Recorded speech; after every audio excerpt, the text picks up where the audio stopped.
All right, hey guys, Jason with Fender Garage, and a little update on this Ranger. Guys are working on it, starting to get the electrical going. And so basically the motor's in, it's permanent, it's not moving, and you can kind of take a look inside and see. So initially the battery would have been located right here, but as you can see, we actually have a turbo that has to go right here. And of course we got its twin sister over here. And so we've got them placed. We had to take them off the side of the motors, as we've talked before, just to get this in. We've got a little bit bigger aluminum radiator tank that's been in here to help us provide more volume, but it's a direct replacement for the Ford Ranger.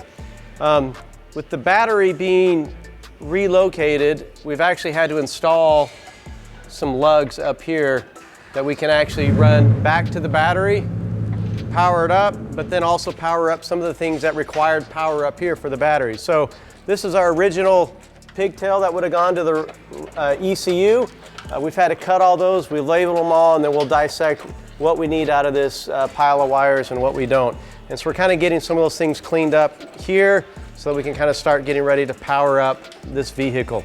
A lot of little things we had to do. We had to extend some of the wires that go to the wastegates. Thank you, James. A little lost for words. The doohickey down here that doesn't have wire to it, we ran it. Anyway, so we've got a few vacuum lines to do, and I think that's it. James here has got to wire this thing up and get it running. So one thing to overcome was like the column shift, and we were able to use the current cable that was there and just kind of reconnect it a little bit differently.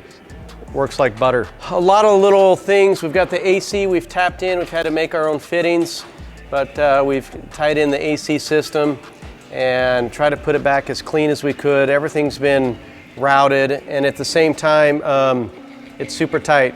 So we are running a different power steering pump on this. So there was no room in here for us to even add a power steering pump.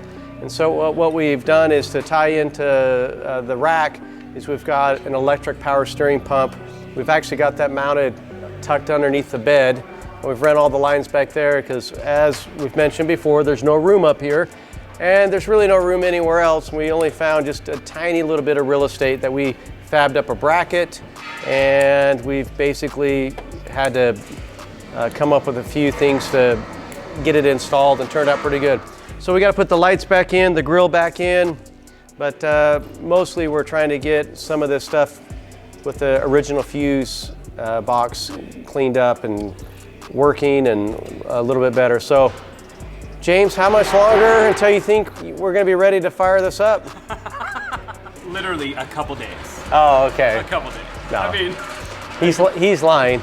But I would imagine if the coronavirus doesn't slow us down, that by the time we get all this wired up, probably about a week's worth of solid wiring, and we're going to be about ready to start this thing up. And then obviously we got some tuning to do because we've changed everything on this, so it's going to require tuning. But anyway, so we're really close.